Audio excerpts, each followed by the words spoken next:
My name is Kristen Snowden, and I'm a licensed marriage and family therapist and certified life coach. I help individuals and couples navigate betrayal, addiction, and relationship crises so that they can heal, rebuild trust, and move forward. Hi, everyone. Thanks for joining. My name is Kristen Snowden. I'm a licensed marriage and family therapist in California.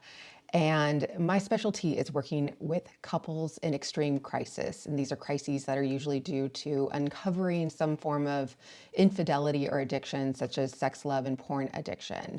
And I always say that I work in relationships that can go so very wrong and lead to so much pain and chaos and hurt and abandonment. But today, I want to talk about the other side. What can it look like if we get to the other side and start incorporating healthy intimacy again? How can we turn things around and bring greater levels of connection? Once again, we've worked through the trauma healing and gotten through the chaos. So today I've asked Dr. Jenna Mountain to join us to talk about this very important topic. And so, Jenna, I'm just going to ask you to introduce yourself, tell everybody a little bit about your background and training, and then we'll get this discussion started. Yeah. So, like you said, I work in the mental health field. I'm a licensed professional counselor in the state of Texas. I can also serve clients via telehealth in Florida. Online. I am a certified sex therapist, which is why we're going to chat today, but I also specialize in trauma. I also work with elite performers and athletes. And I definitely hang out a lot at the intersection of where sex and trauma intersect for mental health purposes. So that's in a nutshell, a little bit about me. And we were talking about things that we wanted to discuss in this group because, again, we've met through mutual colleagues, and we just found that we had a lot of overlap in the topics we were very passionate about.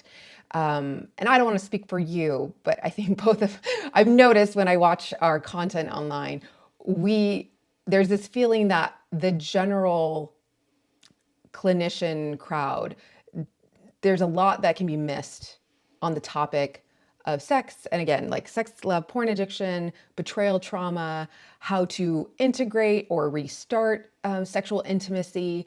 And if you're not properly educated or you don't understand what's going on here, all the multi-layers, the complexities, the trauma, you like to talk about nervous system regulation, how it can go so wrong without the right guidance. So maybe we can start there. When we were talking initially, you mentioned that the general population misses out on sex education at large. Can you say more about that? Yes. So kind of putting to the side the sex addiction and the betrayal topic for a second, I'm very passionate about sex education.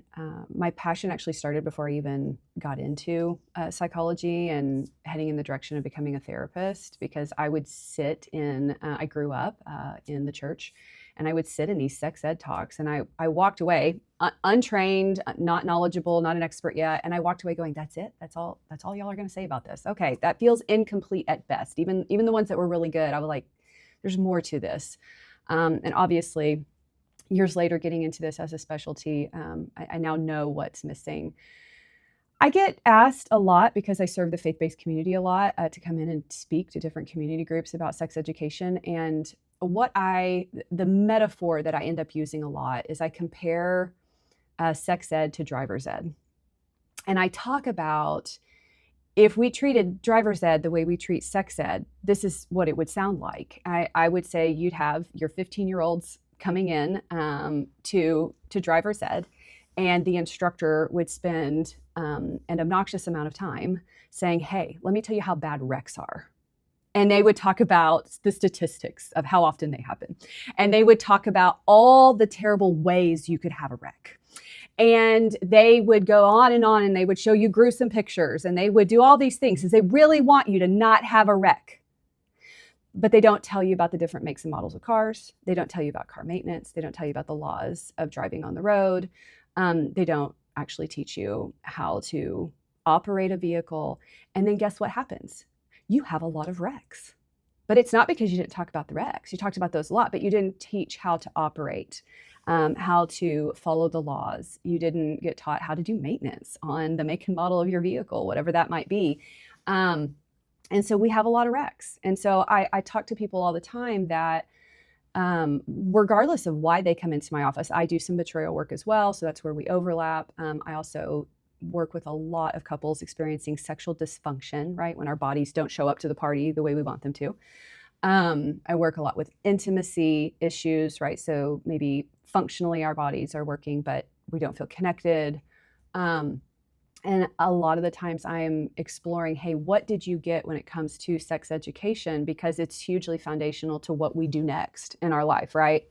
And it's missing for most people. I can't name someone that I work with that I don't have to back up and do some sex education of some kind and fill in the gaps. I also teach as an adjunct professor at multiple local universities here in Texas, and I teach some version of a sexuality counseling or human sexuality class for therapists. And even those students, by the end of every semester, tend to say something like, why aren't we teaching everyone this? So this is a graduate level 3-hour course for mental health providers just to give them an intro. And they're like, this should be baseline for all humans. And I'm like, I know, I agree.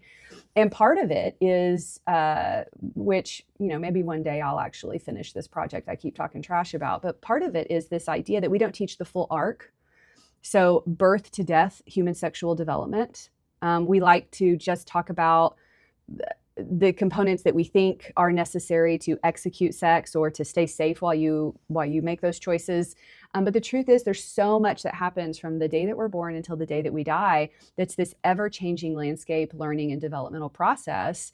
And we just do not cover this for people. And so we kind of tie two hands behind your back and then throw you into the ocean to swim with the sharks and the marine life and hope you figure it out. And it doesn't work. Right. And then wonder why it gets so messy and dirty and done in such a painful way. I mean, I feel like over my years of trying to educate people on addiction and why it's so unique and why it's so counterintuitive, I feel like I could get like a quick Cliff Notes version of it. For you, I'm really curious, have you developed a quick Cliff Notes of like, if I was standing on a podium in front of millions of people, these are the things I really want people to know that the general population just doesn't understand? I mean, you mentioned the fact that it's ever changing and we're going through this fluid sexual development process from birth to death. But what are just the things, the common pitfalls that you wish the general population knew about? Yeah, there really probably is too much to cover in any one sitting. But I'll give you some of my the top of my list. One, that we are sexual beings from the moment we're born. We might even have some good arguments for in utero, but we're always sexual beings, okay? And I think it's interesting that we try to treat ourselves as sexual beings only when we're participating in a sexual activity, as if that makes sense. And I think that does us a really big disservice, because that means we're not really engaging our sexuality in an ongoing fashion. And then to piggyback on that, the other thing that I typically try to teach people is that both hyposexuality and hypersexuality, the sexualization, so hyposexualization, we have different groups. We could put several of the religious groups in this bucket. But I also think you can do this without religion being the driver, where we try to hyposexualize human beings, like remove our sexuality. But I would make the same argument that hypersexualization, right, some pockets of culture at large, what both of those do, in my opinion, is create sexual fragility or frailty. And what happens is when we become sexually fragile or frail, we can't handle some sexual content that I wish we could hold better, because then we've been either bubble wrapped or lack discipline, whatever disciplines you want to have or you feel convicted of. And what happens is we don't navigate our sexuality well. So we have a lot of really sexually fragile people, and you can get there through either extreme, in my opinion. And so for the hyposexualized group, you have been bubble wrapped, you have been robbed of information, and you get spooked by anything sexual. It's like, oh my gosh, I can't engage. And what that does is sets you up for failure in so many ways. But the hypersexualization is not really helpful either, because while you are always a sexual being, it's not only what you are, and you can make choices. You are not a victim to your sexual drives or a slave to those things. You have choices, and we can make decisions based on what is congruent to our beliefs, just as much as we can hold space for I'm having feelings in my body and an experience that's very biologically driven as well. And so either of those creates a lot of fragility. And then the other thing that I talk about a lot, and I know you and I are on the same page here, is this idea of safety. Being, I always say safe sex is the best sex, and I'm not talking about pregnancy prevention. I can have personally a strong value for the practice of abstinence in different, parts of life from a personal belief system, but I really don't like abstinence only education the way it's been executed, because it's been executed in the let me withhold information so you won't make this choice. Again, bad driver's ed metaphor. And so safe sex is the best type of sex. And I am talking about that nervous system sex. And when I try to cast a vision, and this might feel a little funny at first for the audience, but I want them to hang with me, because I'll have so many people come into my office and say, so what does great sex look like? Right? This kind of $1 million question. And as a sex therapist, I don't want to get too formulaic, because it really can be unique for every individual and every couple. And so how do you cast a vision for that without anchoring down too hard on formulas that end up hurting people? And so I talk to them about, in the nervous system, sex actually looks like play. Okay, so I go and borrow. I don't work with kiddos, but I kind of go borrow from my play therapy people. And what do we know about kids when they're safe? When kids feel safe, they are able to move about the world and explore and have adventures and go play, because they have structure and safety and boundaries. And those will change over the course of a lifetime, right? Developmentally, depending on what's available to them. But when we feel safe and secure and attached and have a home base, we go on fun adventures. And I tell people, it's just enough safety, but also just enough activation is the blend that shows up in our nervous system with healthy sex. And so it's not this perfect calm, but it's safety with activation. And so I say, if I were to paint a picture for you, what I would hope for committed couples who are partnered with each other is it would look like two really good friends meeting at the playground. And I want you to think about when you were a kid and you met up with your buddy at the playground. And you really don't know what you're going to do that day or any given week, but you meet up at the playground and there's all these toys and, swing sets and the monkey bars and the jungle gym and all of this, the sand pit, the splash pad at some fancy parks. It's all available to you. And right, you're kind of following me. Why limit yourself? And you don't know what you're going to do that day, but you look at your friend and you're like, hey, do you want to go do this? You want to go on the monkey bars? And your friend goes, yeah, let's go to the monkey bars for a second. And y'all go play on the monkey bars for a second. And then they go, I don't know if I want to keep doing this. You want to go to the swings? And you're like, no, I don't really want to do the swings. But you want to go over here in the grass and play with the flowers for a little bit? Yeah, that sounds fun. And all about that exchange is what we're trying to develop the skills for and develop the safety for any given couple. So I can invite you to do something and initiate. You can say yes, you can say no. I'm not taking that personally. We can throw another idea out. I'm not afraid of asking you for what I want. I don't feel offended when you don't want the same thing. Do you hear like the ebb and flow of that? That's the vision I cast for couples. So instead of getting really stuck on you should have sex this many times, and these are the activities you should or should not be able to do, I say, I want you to go to the playground of sex with your best friend and feel safe enough to be fully you and connect with a full version of them. And that doesn't mean that you're the same. And that doesn't mean you always want the same things, but we want to have fun together and we want it to be fun for everyone. And when you think about it that way, over the course of a lifetime, there's so much available. I don't know what you'll do at any given point in time as a sex therapist. And what you feel comfortable doing right now may change in a decade. Bodies change, circumstances change, energy changes. You might actually anchor in more to your sexuality, be open to some different activities. You may not. So we don't know, but that that vision is what I try to cast for most couples. And most of them sit there on the couch wide-eyed going, oh my gosh, no one's ever made it sound like that before. I'm like, yeah. I love that metaphor. I've never heard that either. And I think that's a really, really great metaphor. I love that. So when people are listening, because again, as you know, I predominantly work with betrayed partners of sex, love, porn, substance abuse, addiction. And so many of these people will say, okay, we're a year and a half, 2 years into recovery. I look back now that I have all the information that was hidden from me by my partner's lies and double life living and manipulation, I realize we never had a healthy sex life. I just didn't even know what I didn't even know, sometimes because of those religious constructs, sometimes because of just naivety, or like you're saying, the lack of sex education that's out there. A lot of people, it's like we think it's me and there's something wrong with me, but we just don't know how to talk about it with our partner. So bringing in for the first time, maybe sexual intimacy or healthy intimacy in general, right? We can talk about that. Intimacy, what is it? And then reintegrating or integrating for the first time healthy, safe physical touch. It's an issue for these people that are moving through recovery. Again, a lot of these betrayed partners are like, I've had this weird sex life or weird body image issues around sex and intimacy for so long. I want to move out of that. Mm-hmm.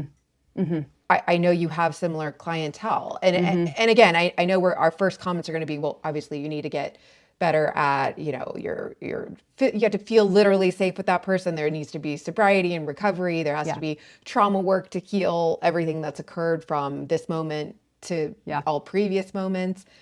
But let me jump into that phase for you.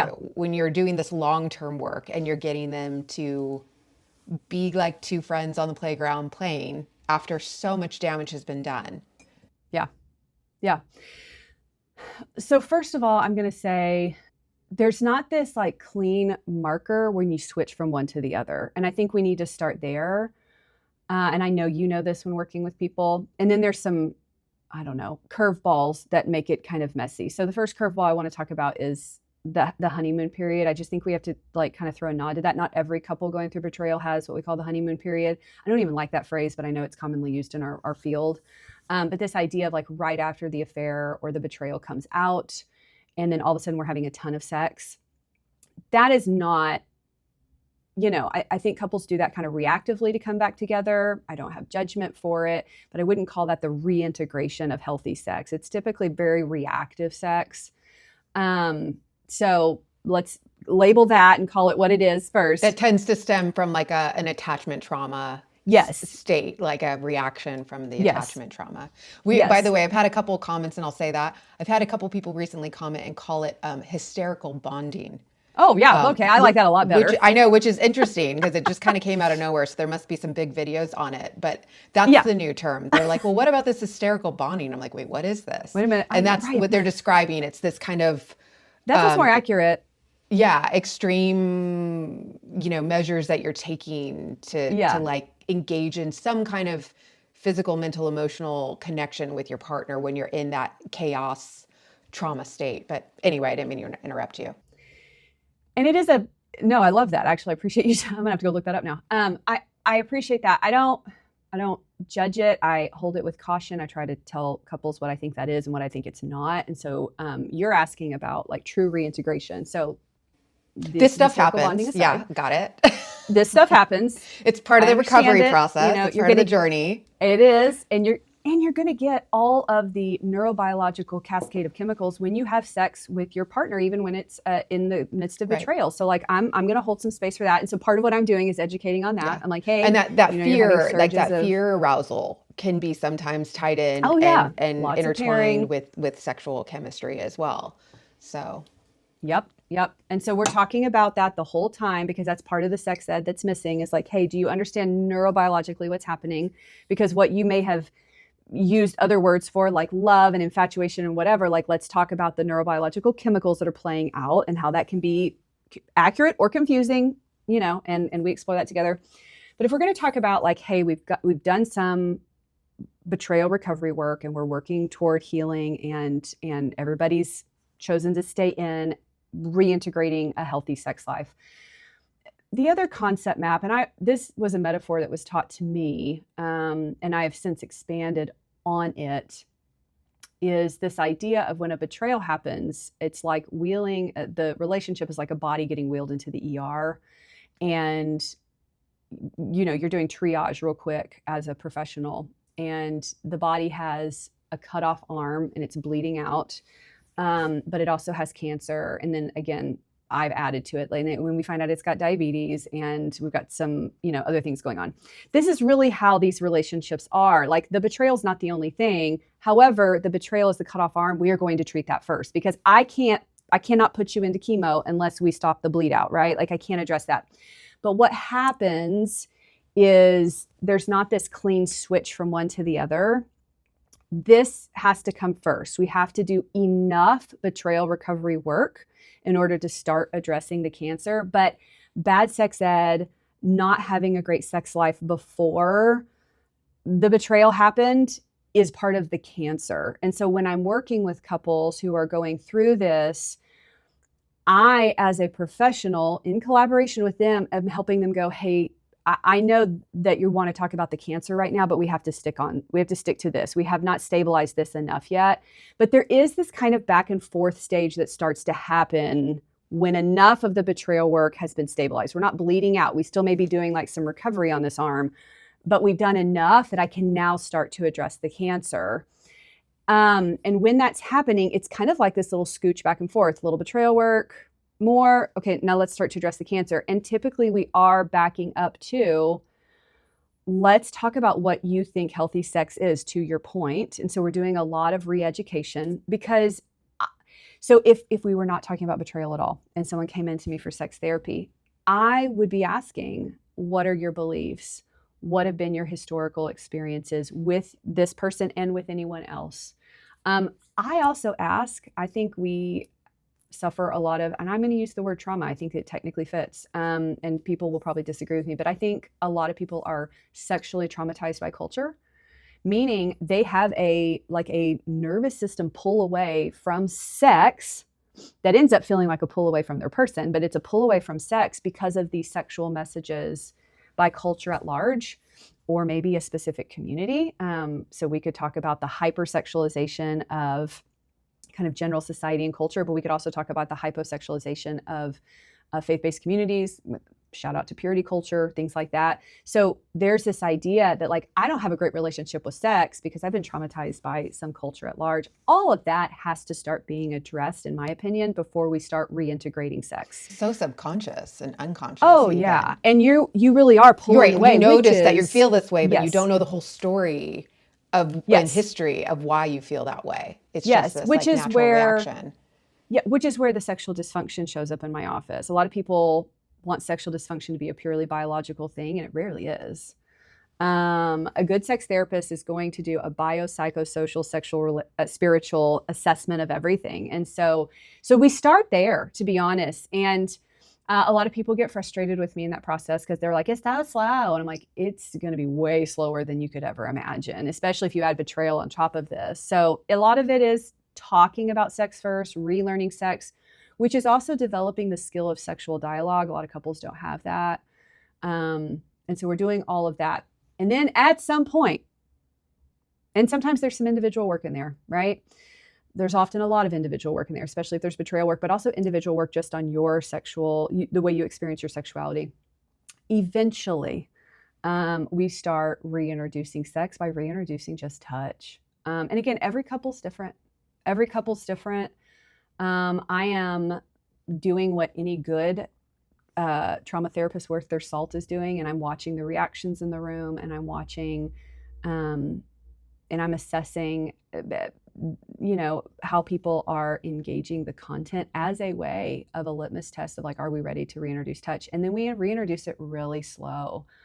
And so this is where some of the famous sensate focus exercises come in. And honestly, Kristen, we talk about colleagues that don't get it and people that don't get it.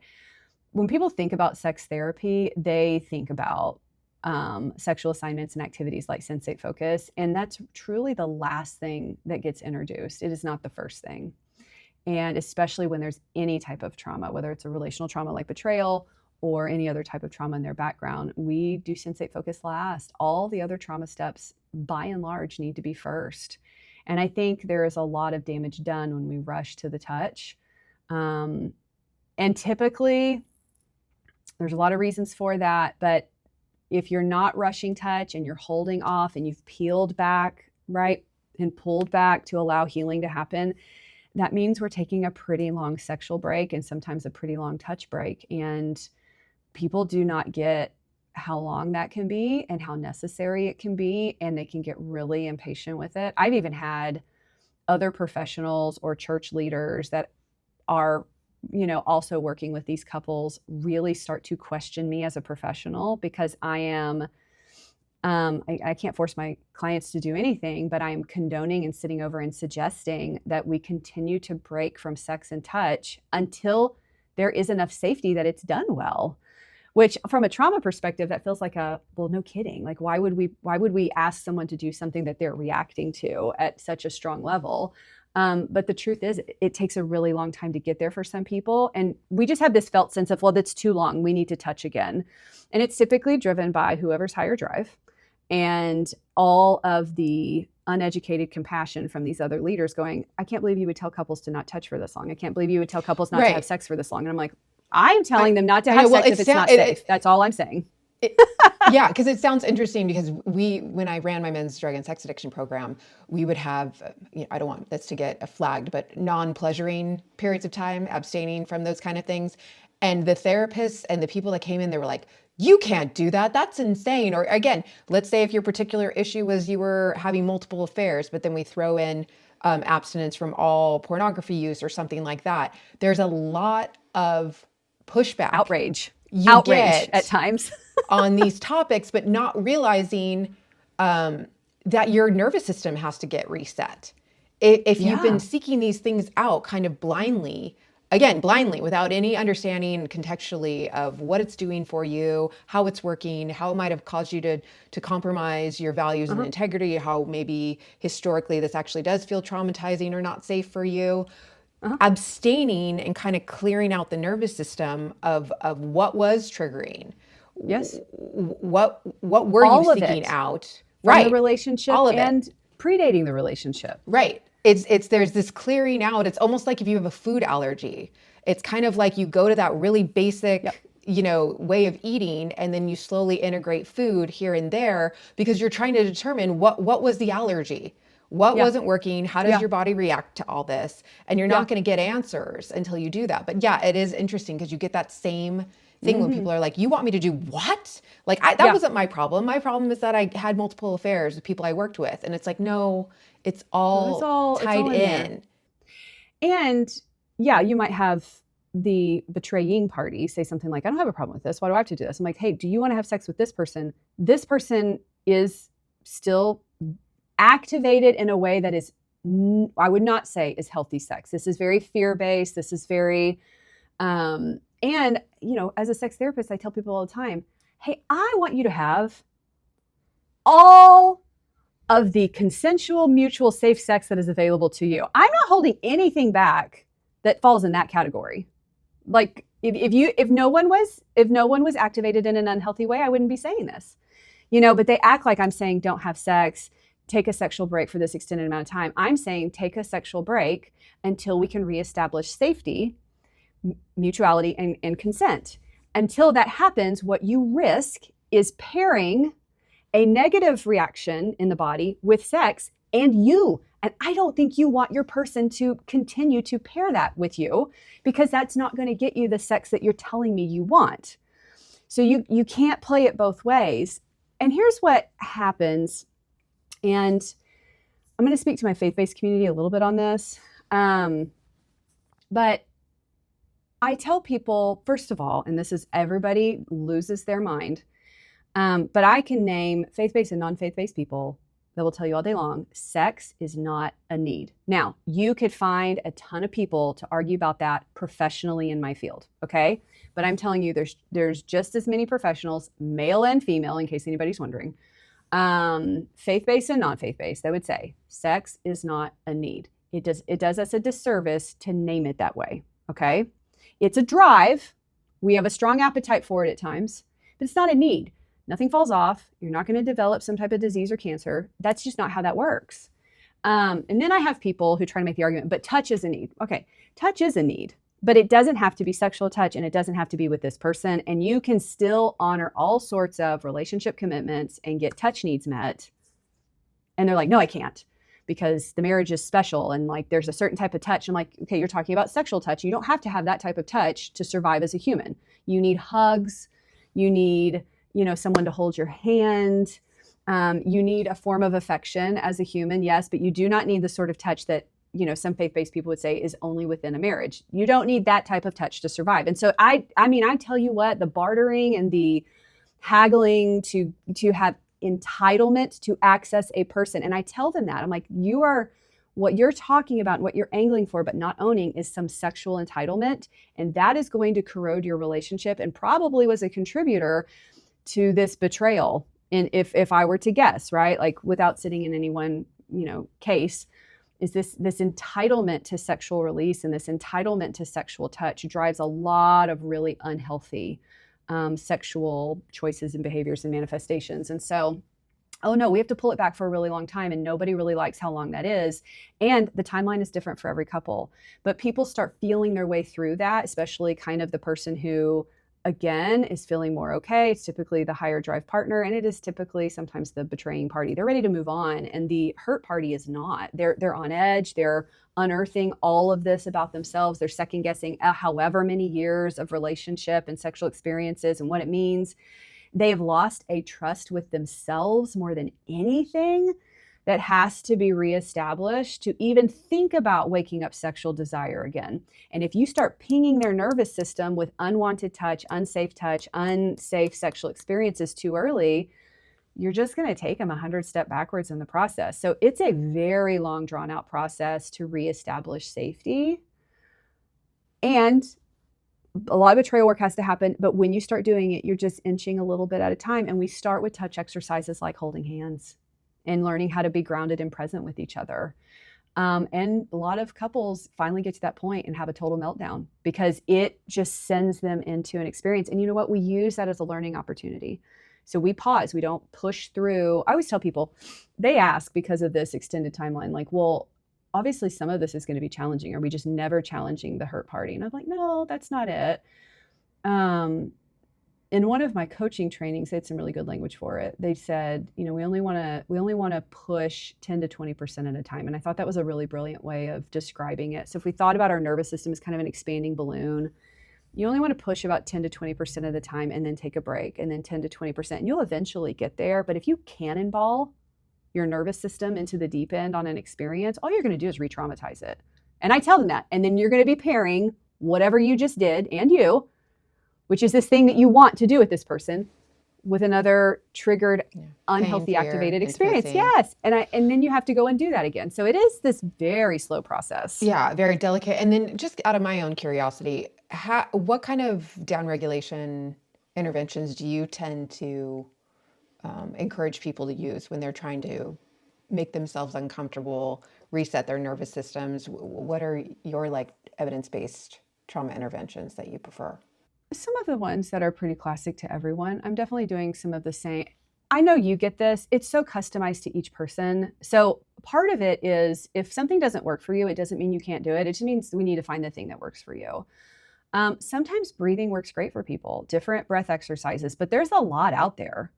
I always forget this, but when I did a chronic pain and illness training in EMDR, the yoga breathing where you rotate the nostrils, that actually has a ton of nervous system and neurobiological science to it that's more powerful than classic breathing. As a sex therapist, I am teaming up with pelvic floor therapists all the time. And so when I teach breathing, whatever breath work that you like and feels safe for you, I am making sure that you're expanding that rib cage 360 degrees versus belly breathing, because we know that's better for the pelvic floor, which is one, very important in your sexual activities, but also your pelvic floor is a highly emotionally activated part of the body. And so we're going to work on that diaphragm, getting that 360 expansion versus the belly breathing or the chest breathing. So sometimes it's breathing, a lot of grounding, right? Using the senses in a variety of ways. The other thing that I think working with elite athletes and performers, some of that training has brought back on my radar. I was trained in it a long time ago, but I've reintegrated it again, is I love heart math. So working with that heart rate variability, so let me take a sidestep and then it'll make sense. When we work with athletes, telling them to do things from a calm state is kind of silly because they're activated. They're in a game. Like they actually need to be in what we call flow state in the middle of higher activation. Sometimes with sex, because there is a level of activation that we want to feel healthy, not the triggered, not the unhealthy dysregulated, right, mode of our nervous system, but a healthy flow state. And sometimes using heart math for both parties to grow their capacity to hold activation is something that we need to do. Those exercises are pretty phenomenal because again, for all the reasons we've talked about so far, we get these nervous systems that become so fragile because I've been betrayed, because I've been traumatized, because I've been taught to be scared. It's all the reasons that we actually have to grow some capacity as well as heal the topics and heal the relationship. And so sometimes I'm doing more of that where it's like, hey, I want you to actually grow your capacity to hold any activation in a way that feels healthy. So I'll use tools like heart math. Some of my favorite is teaching them how to co-regulate.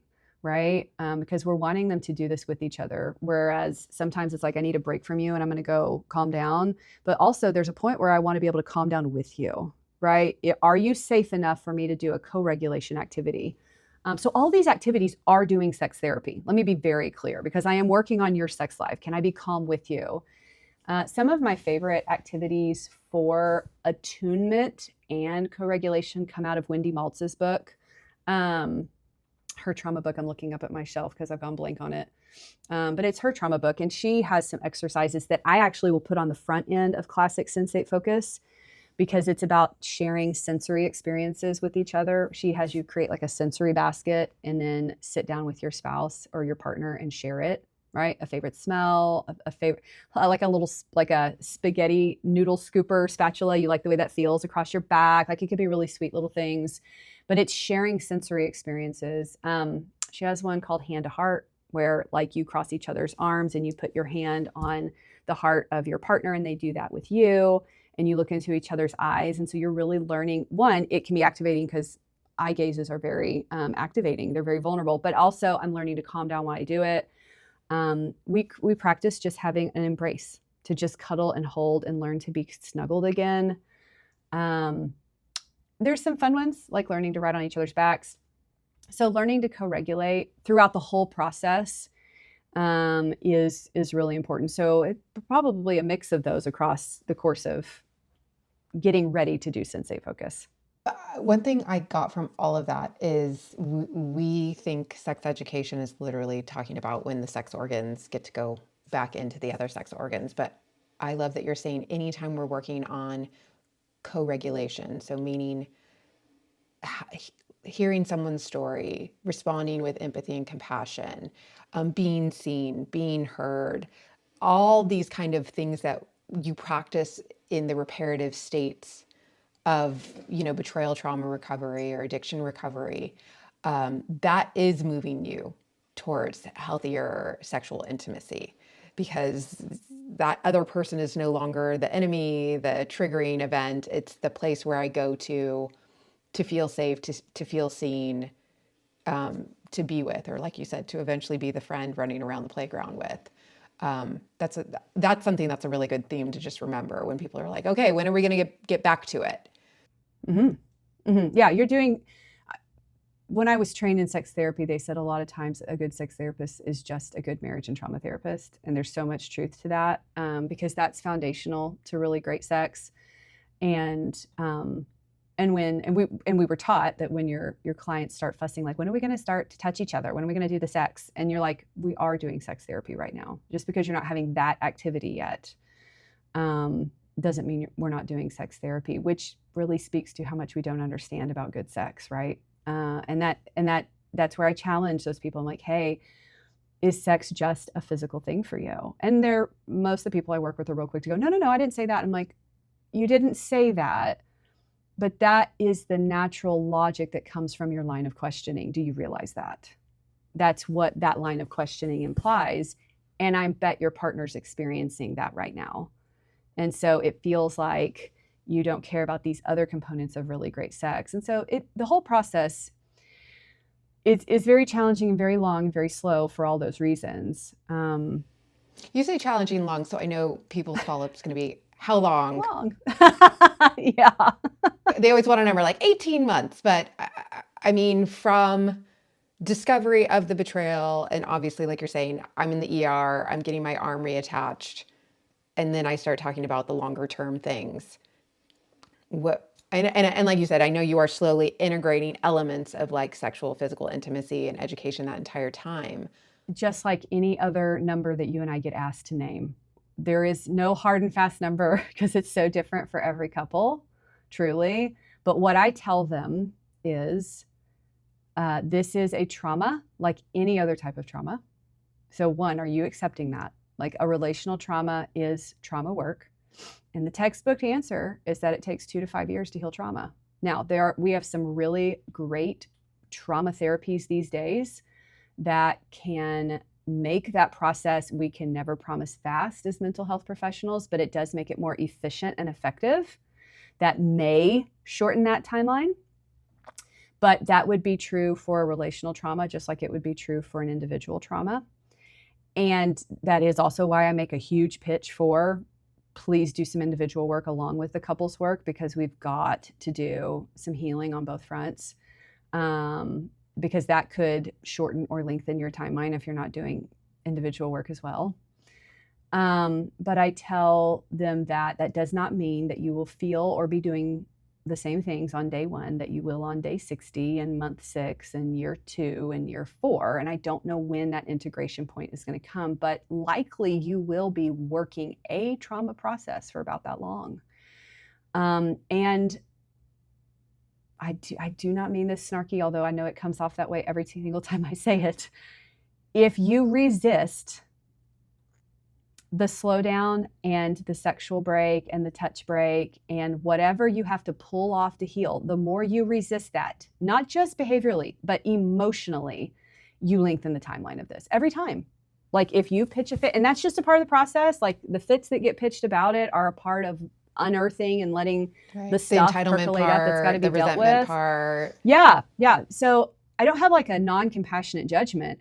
And every time I'm like, this right here is going to lengthen the process because your partner is experiencing this. And it's what needs to come out, and you need to hear how it makes them feel. So again, it's part of the process. But for those who are really hyper-fixated on the timeline, the fits tend to add length to it. So embracing a lot of no and a lot of not in the beginning is a part of the really hard work. So I don't know how long it'll take for any given couple, but I always say you'll probably be focusing on this in your work for about 2 to 5 years.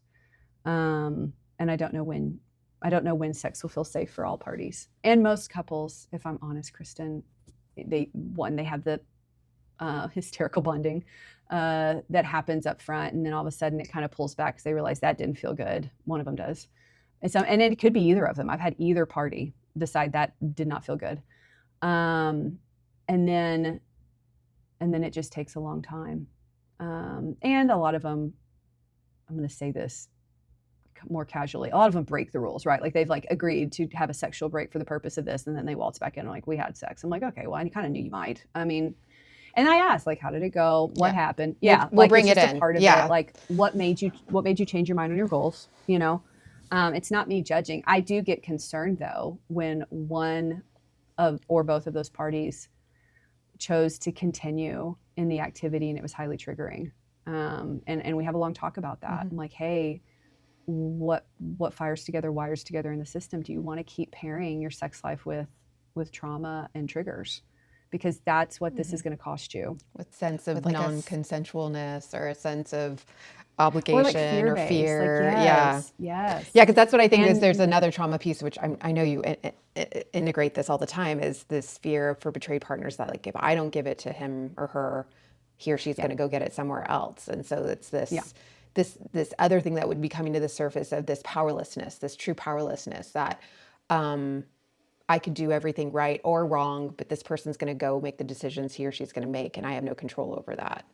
which, yes, so that's why I also like the metaphor of the body being wheeled into the ER, because I will go back to that and say, hey, as a reminder, if you were diagnosed with cancer, we don't go cut our arm off. So just because there were things happening in the relationship, no sex life, bickering, fighting, that we don't, like, I know you and I are on the same page, but we don't do any blame shifting or like, it's always your choice. Right. Yeah. No, I mean, that was my other thing is all this talk about sex or things missing in their sex. That is completely separate from the fact that your partner decided to go live this double life, lie to your face about it, gaslight, completely separate. And again, or even people will say we had a very active, great sex life. Yeah. And they still go out, right? So we were having a great phase of our life and they were acting out, or we were in a horrible phase. It's completely separate. One has nothing to do with the other. And what's hard for the betrayed party is a reminder that there is nothing you could do to prevent it from happening again. And that's what's really scary about any relationship. The truth is that's always been that true for every relationship. I always tell people that's true for my relationship. I have no control over my spouse. He has no control over me. And we get up every day and decide if we're going to follow through with our commitment and our vows to each other. Like, there is nothing I can do to prevent him from making a terrible choice on that front, and vice versa. And for the betrayed party, that's a lot. That's a big part of their healing work, whether it's just now feels really scary because speaking of there's nervous been a system betrayal. dysregulation, the powerlessness is just so frightening. Or that they've never really wrestled with that reality before. Like what I don't know what you find in your work, but I find that because we've made this commitment on this one day, theoretically for a lifetime, that like we get out of touch with the fact that I do not control this other person. And so that's what the betrayed party has to get in touch with for the first time or reacquainted with, is I don't have control over preventing bad things from happening. And that is terrifying because they don't ever want to feel this way again. I do get that, but the truth is that control was never there. One of the many layers of education and managing coping skills around it, and empathy, compassion. I mean, I hope, obviously we could talk about this forever. And I really respect and admire the work that you do, and especially the education. You have a way with words, and you have a way of really helping people understand very, very complicated subjects in a way that's palatable to them. So, I mean, I think you're excellent in that. So for everyone who's watching, how can people find you, share your services? What do you offer to this world, Jenna? Yeah. Well, first of all, let me pay you the same compliment. We really are cut from the same cloth. Like, I've always enjoyed your work and send people to your stuff all the time. So my website is jennamountain.com. I am an elder millennial, and so you will find me mostly on Instagram. I try to like repost it to everywhere else, but that really is where I hang out, probably kind of owning that. So my handle is at the Jenna Mountain on most platforms, but definitely Instagram. And that's kind of where I do most of my stuff. I live in stories more than anything. I have people that are mutual to us that are trying to get me to do more. So maybe I'll get on there and do more. But mostly everything is driven through my website. So jennamountain.com is where they can find me. I do serve clinically at Texas and Florida. There are some things that may expand that in the future. But I can do a lot of intimacy work in coaching. And so I will do, if it's appropriate for coaching, which means I'm not doing the active trauma work. So like they've got to have done their trauma work with someone else or have someone on board that I can collaborate with, but I can do a lot of the sexual and intimacy work inside of coaching. And so I can serve those people anywhere, which is really fun about that. Yeah. Well, and as you're saying, a lot of it is educational. A lot of it's educational. Right? It's just a lot of like, if they have done the trauma work, biology. Yeah. If they've done the trauma work, then a lot of it is education and coaching, truly. So I can do a ton of that. Now, what's fun, and I love collaborating with other people, but if if they're in coaching with me and I see a trauma thing, because I do have that training, I will note it and collaborate with their trauma provider to go work on that with them. And so, you don't have to be perfectly done with your trauma, if you will. It may be that like, hey, you need to go do this for a second and then come back and see me. So I can do a lot in coaching, and I will note those in coaching. We call them blind spots, but note where some of that trauma work needs to be done and send them back to their people and collaborate well with them. So that is awesome profession. So I think it pairs greatly, because I always tell clients I'm really great with the crisis. Come to me with the explosion. I will help you set you down the path of recovery. But I love that you take people much farther down the road towards healthy intimacy, a healthy connection. Listen, it's like a relay race between us, though. We're all like, okay, passing the baton to the next person. And I will say this, I wish more people knew that you probably are going to need to work with multiple professions across your healing process. There's no one healing or health professional that's going to carry or hold all of it. And so, yeah, it really is like a relay race amongst us. Like, okay, it's time for you to go see Kristen. Okay, go see Jenna. She's the next. I'm going to hand the baton to her. She's the next one. Go work with this person. That is such a healthy, good, and common experience. And I think it catches clients off guard. So I would love to say that. That's so true. Partly because they'll use language that maybe we're all saying it, but you just happen to say it in a way that they hear it, or at a time where they're ready to hear it. But I also think what you mentioned about the biopsychosexual, social kind of assessments, we all, coming from our own professions and our own backgrounds, we will ask questions and engage someone in a particular topic of, why do you do that? And how many times do you do that? Or what are you not doing when you're doing this behavior instead, in a way that will bring to light topics and things and issues that maybe another therapist would have missed. Just not on purpose, but just because it's not, they're always at the forefront of their process. Totally. But well, thank you so much. All of your information, I'll put your links down in the descriptions, including your social media handles, because I too am a elderly, I don't even know if I can be a millennial at this point, but we all do our best to get everything out to everybody. I will try to have you on again in the future to dive more into these really important sex education topics that we just never learn. No one teaches us these topics in class, and we usually learn through suffering and struggling and role modeling that's just not there. So these are important questions to keep asking and discussing. Any final things that you want the audience or listeners to know or hear? Yeah, I would love to leave them with this. You and I work with really hard things that people face, betrayal being one of them. I would also say this about several of the different types of sexual dysfunction I work with. I've said this before on different platforms. I want to say it again to your audience.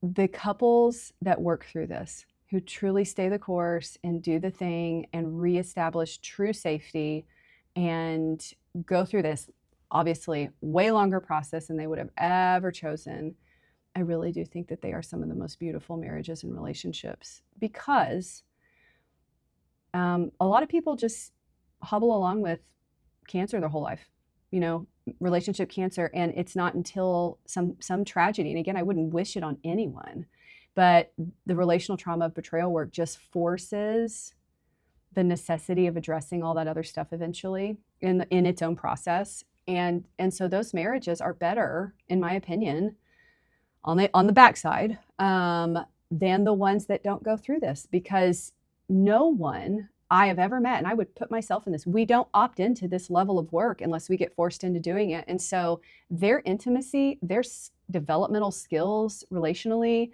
their knownness, their capacity to do difficult things with each other, it is unmatched. And so I do want them to feel that hope.